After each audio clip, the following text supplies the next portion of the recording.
was a battle between the German Air Force and the Royal Air Force of Britain.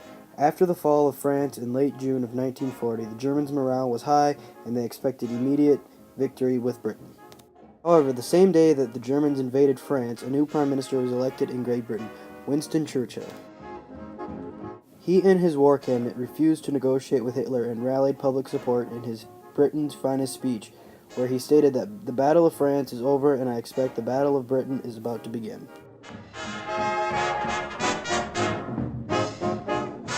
After this, Erich Raeder, the commander-in-chief of the German Navy, realized that the ground assault on British shores would not be possible unless they gained air superiority. The Germans sent probing bombers to attack British ships and ports in the English Channel in early July. These attacks were sent to lure out the Royal Air Force. During the Norwegian campaign, the Navy had been decimated, and so the Germans relied heavily on the Air Force for their fight, making this the first major battle of the campaign.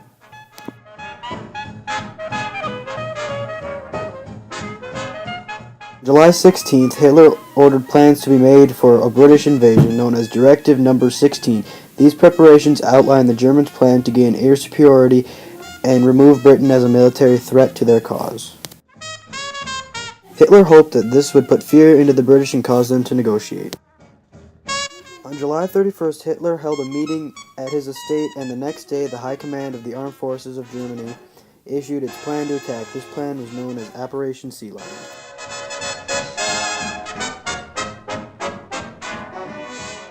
Their original plan was to attack military installations near the coast and gradually move inland until they reached London. They also needed to defeat the fighter command and maintain strong enough forces to effectively execute Operation Sea Lion.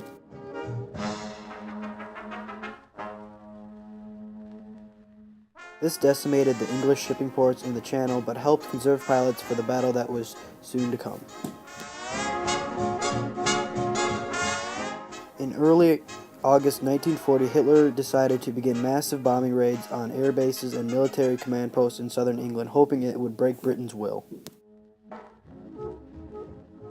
Germany would withhold any attempt at a ground invasion, however, until it was clear that air superiority could be gained over England. On August 13th, which German High Command labeled Eagle Day, Germany sent out 1,400 bombers and fighters across the English Channel. The Germans brought down only 13 British fighters that day, but lost over 3 times as many of their own aircraft. Over the next several days, the Germans continued to lose comparatively heavy losses. While this gave British pilots a certain sense of optimism, the sheer numbers of planes the Germans sent meant that many bombers were still reaching their targets. In the meantime, however, British bombers were also conducting nightly air raids on central Berlin. Nevertheless, even after 3 weeks of incessant attacks, the RAF was still very much intact. Although this London Blitz continued, Hitler decided on September 17, 1940, to put his plan for an invasion of Britain on hold indefinitely. In early September 1940, Hitler directed the Luftwaffe to shift its focus to the major British cities, including London. It was clear that air superiority over England would be difficult to attain. Instead, Hitler turned his attention to Russia. The Battle of Britain marked the first turning point in the war, as it was the first time that German forces failed to achieve a major goal. The Battle of Britain was also the first time in history when air power alone decided the outcome of a major battle. Hitler knew that there was no way he could invade Britain on the ground without first gaining air superiority. Churchill and the British military leadership also knew that stopping the Luftwaffe would be the key to their survival. The German attacks against Britain were massive, but their initial intensity could not be maintained if the Germans were constantly losing twice as many aircraft as the British. And by the battle's end, Germany had lost 1,700 planes to 900 British planes. The value of the new technology of radar was also effectively demonstrated for the first time.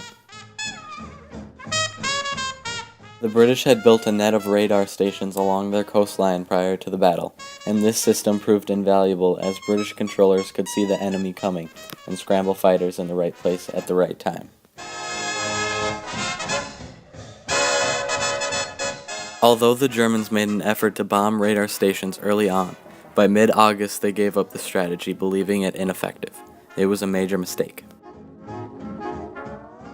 Moreover, British pilots had a considerable advantage in fighting over their own turf.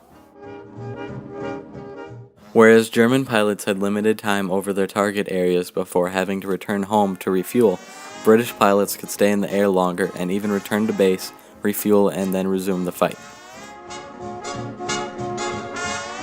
Thus, the mere act of engaging the German planes, forcing them to expend fuel by diverting them from their course, meant that fewer bombs would reach intended targets.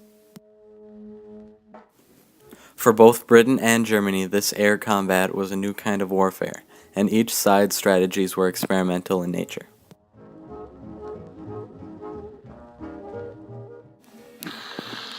Let us therefore brace ourselves to our duty.